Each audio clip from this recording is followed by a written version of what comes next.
के के एकेडमी में आपका स्वागत है। चलिए आज बात करते हैं क्लास 8 एनसीईआरटी हिंदी। लाख की चूड़ियाँ। सारे गांव में बदलू मुझे सबसे अच्छा आदमी लगता था, क्योंकि वह मुझे सुंदर सुंदर लाख की गोलियां बनाकर देता था।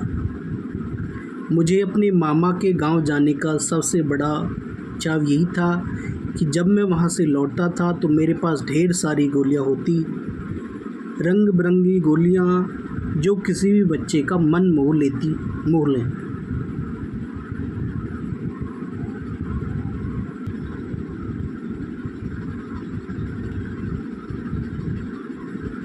वैसे तो मेरे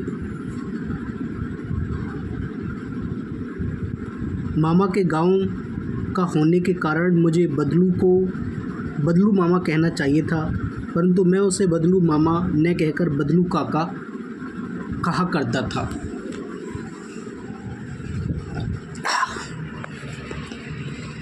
जैसा कि गांव के सभी बच्चे उसे कहा करते थे, बदलू का मकान कुछ ऊंचे पर बना था। मकान के सामने बड़ा सा सहन था, जिसमें एक पुराना नीम का वृक्ष लगा था। उसी के नीचे बैठकर बदलू अपना काम किया करता था। बगल में भट्टी दहकती रहती, जिसमें वह लाख पिघलाया करता। सामने एक लकड़ी की चौखट पड़ी रहती थी, जिस पर लाख के मुलायम होने पर वह उसे सलाख के समान पतला करके चूड़ी का आकार देता। पास में 6 विभिन्न आकार की बेलनुमा मुंगेरियाँ रखी रहती थी, जो आगे से कुछ पतली और पीछे से मोटी होती थी। लाख की चूड़ी का आकार देकर वह उन्हें मुंगेरियों पर चढ़ाकर गोल और चिकना बनाता, और तब एक एक करके पूरे हाथ की चूड़ियाँ बना चुकने के पश्चात वह उन पर रंग करता। बदलू का यह कार्य सदा ही एक मचिए पर बैठकर किया करता था, जो बहुत ही पुरानी थी। बगल में ही उसका हुक्का रखा रहता, जिसे वह बीच बीच में पीता रहता। गांव में मेरा दोपहर का समय अधिकतर बदलू के पास बीतता। वह मुझे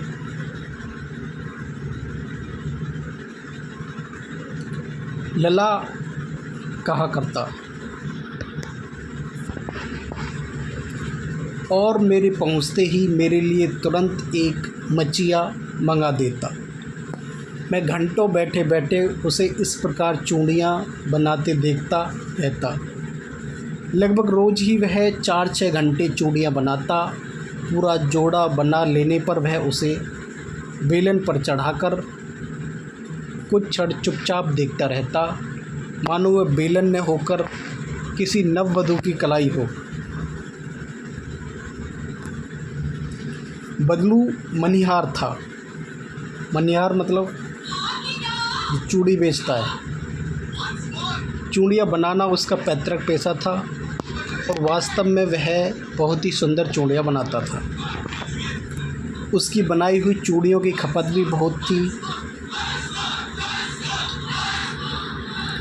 उस गांव में तो सभी स्त्रियां उसकी बनाई हुई चूड़ियाँ पहनती ही थी। आसपास के गांवों के लोग भी उससे चूड़ियाँ ले जाते थे, परंतु वह कभी भी चूड़ियों को पैसों से न बेचता था। उसका अभी तक वस्तु विनिमय का तरीका था, और लोग अनाज के बदले उससे चूड़ियाँ ले जाते थे। बदलू स्वभाव से बहुत सीधा था। मैंने कभी उसे किसी से झगड़ते नहीं देखा। हाँ, शादी विवाह के अवसरों पर वह अवश्य जिद पकड़ जाता था। जीवन भर चाहे कोई उससे मुफ्त चूड़ियाँ ले जाए, परंतु विवाह के अवसर पर वह सारी कसर निकाल लेता था। आखिर सुहाग के जोड़े का महत्व ही और होता है। मुझे याद है मेरे मामा के यहाँ किसी लड़की के विवाह पर जरा सी किसी बात पर बिगड़ गया था, और फिर उसको मनाने में लोहे लग गए थे। विवाह में इसी जोड़े का मूल्य इतना बढ़ जाता था कि उसके लिए उसकी घरवाली को सारे वस्त्र मिलते,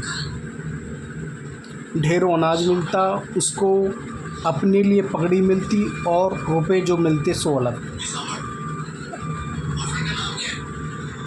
यदि संसार में बदलू को किसी बात से चिढ़ थी तो वह थी कांच की चूड़ियों से।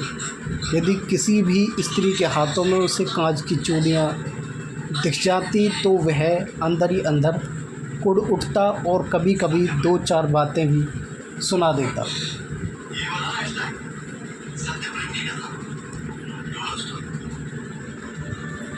मुझसे तो वह घंटों बातें किया करता, कभी मेरी पढ़ाई के बारे में पूछता, कभी मेरे घर के बारे में, और कभी यूँ ही शहर के जीवन के बारे में। मैं उससे कहता कि शहर में सब कांच की चूड़ियाँ पहनते हैं, तो वह उत्तर देता, शहर की बात और है लला, वहाँ तो सब कुछ होता है, वहाँ तो औरतें अपने मर्द का हाथ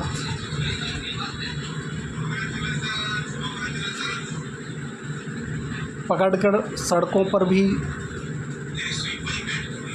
पर घूमती भी हैं, और फिर उनकी कलाइयाँ नाजुक होती हैं ना। लाख की चूड़ियाँ पहने तो मोच में आ जाए। कभी कभी बदलू मेरी अच्छी खासी खातिर भी करता। जिन दिनों उसकी गाय के दूध होता तो वह सदा मेरे लिए मलाई बचा कर रखता, और आम की फसल में तो मैं रोज़ ही उसके यहाँ से 2-4 आम खा आता। परंतु इन सब बातों के अतिरिक्त जिस कारण वह मुझसे अच्छा लगता था यह था कि लगभग रोज़ ही वह मेरे लिए 1-2 गोलियां बना देता। मैं बहुधा हर गर्मी की छुट्टी में अपने मामा के यहाँ चला जाता और 1 महीने वहाँ रहकर स्कूल खुलने के समय तक वापस आ जाता। परंतु 2-3 बार ही मैं अपने मामा के यहाँ गया हूँगा, तभी मेरे पिता की एक दूर के शहर में बदली हो गई और एक लंबी अवधि तक मैं अपने मामा के गांव नहीं जा सका। तब लगभग 8-10 वर्ष के बाद जब मैं वहाँ गया तो इतना बड़ा हो चुका था कि लाख की गोलियों में मेरी रुचि न रह गई थी। अतः गांव में होते हुए भी कई दिनों तक मुझे बदलू का ध्यान नहीं आया। इस बीच मैंने देखा कि गांव में लगभग सभी स्त्रियां कांच की चूड़ियां पहने हैं। विरले ही हाथों में मैंने लाख की चूड़ियां देखी। तब एक दिन सहसा मुझे बदलू का ध्यान हो आया। बात यह हुई कि बरसात में मेरे मामा की छोटी लड़की आंगन में फिसलकर गिर पड़ी और उसके हाथ की कांच की चूड़ी टूटकर उसकी कलाई में घुस गई और उससे खून बहने लगा। मेरे मामा उस समय घर पर न थे, मुझे ही उसकी मरहम पट्टी करनी पड़ी। तभी सहसा मुझे बदलू का ध्यान हो आया और मैंने सोचा कि उससे मिल आऊँ। तब शाम को मैं घूमते घूमते उसके घर चला गया। बदलू वहीं चबूतरे पर नीम के नीचे खाट पर लेटा था। नमस्ते बदलू काका, मैंने कहा। नमस्ते भैया। उसने मेरी नमस्ते का उत्तर दिया और उठकर खाट पर बैठ गया, परंतु उसने मुझे पहचाना नहीं और देर तक मेरी ओर निहारता रहा। मैं हूँ जनार्दन काका, आपके पास से गोलियां बनवा कर ले जाता था, मैंने अपने परिचय दिया। बदलू फिर भी चुप रहा, मानो वह अपने स्मृति पटल पर अतीत के चित्र उतार रहा हो। तो तब वह एकदम बोल पड़ा, आओ आओ लला, बैठो। बहुत दिन बाद गांव आए? हाँ, इधर आना नहीं हो सका काका, मैंने चारपाई पर बैठते हुए उत्तर दिया। कुछ देर फिर शांति रही। मैंने इधर उधर दृष्टि दौड़ाई, न तो मुझे उसकी मचिया ही नज़र आई, न ही भट्टी। आजकल काम नहीं करते काका? मैंने पूछा। नहीं लला, काम तो कई साल से बंद है। मेरी बनाई हुई चूड़ियाँ कोई पूछे तब तो गांव में कांच का प्रचार हो गया है। वह कुछ देर चुप रहा, फिर बोला, मशीन युग है न यह लला। आजकल सब काम मशीन से होता है। खेत भी मशीन से जोते जाते हैं और फिर जो सुंदरता कांच की चूड़ियों में होती है, लाख में कहाँ संभव है। लेकिन कांच बड़ा खतरनाक होता है, बड़ी जल्दी टूट जाता है। मैंने कहा, नाजुक तो फिर होता ही है लला। कहते कहते उसे खांसी आ गई और वह देर तक खांसता रहा। मुझे लगा उसे दमा है। अवस्था के साथ साथ उसका शरीर ढल चुका था।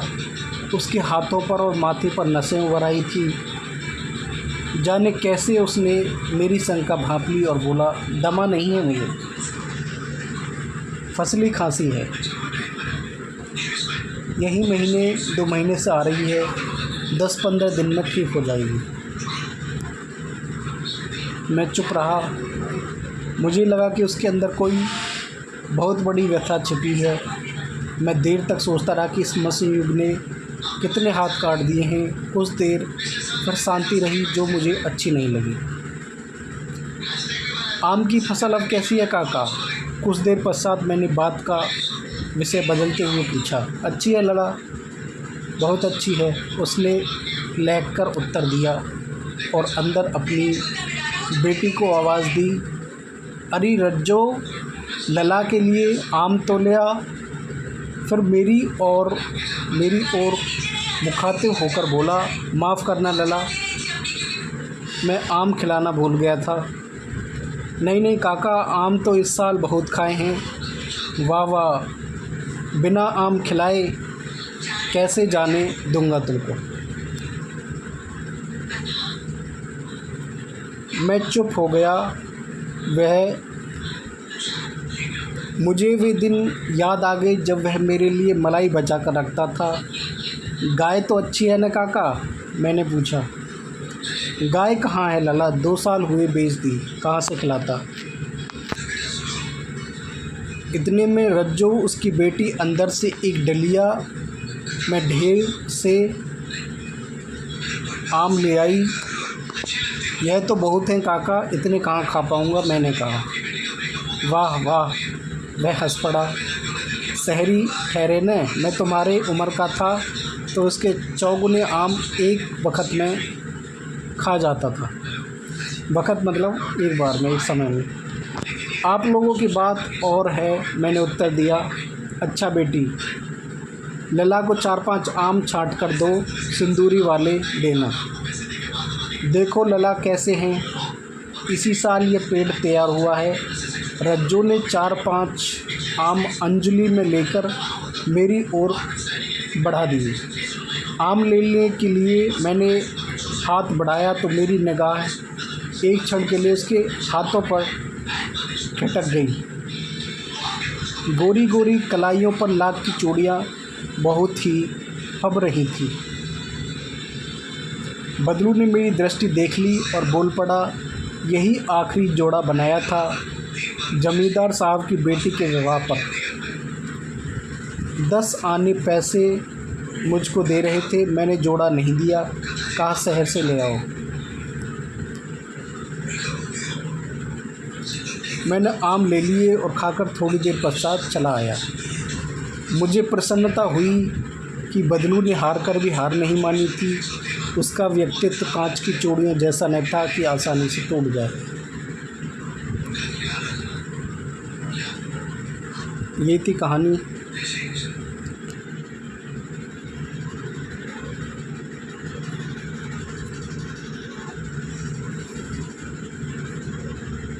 शब्दार्थ चाव। चाव का मतलब होता है चाह, रुचि, तीव्र इच्छा। लाख का मतलब होता है सलाई, धातु की छड़। मुंगरी का मतलब होता है गोल मुठियादार लकड़ी जो ठोकने पीटने काम आती है। पैतृक पूर्वजों का पिता से प्राप्त या पुश्तैनी। खपत माल की बिक्री, वस्तु विनिमय पैसे न देकर एक वस्तु के बदले दूसरी वस्तु लेना। कसर मतलब घाटा पूरा करना। कमी, नाजुक का मतलब होता है कोमल। पगड़ी, सिर पर लपेट कर बांधा जाने वाला लंबा कपड़ा, पाग। मरहम पट्टी, जख्म का इलाज, घाव पर दवा लगाकर पट्टी बांधना। मचिया, बैठने के उपयोग में आने वाली सुतली आदि से। बुनी, छोटी, चौकोर खाट। मुखातिब, देखकर बात करना। डलिया का मतलब होता है बांस का बना एक छोटा पात्र। फबना मतलब सजना या शोभा देना। ये थी video. Thank you for watching this video.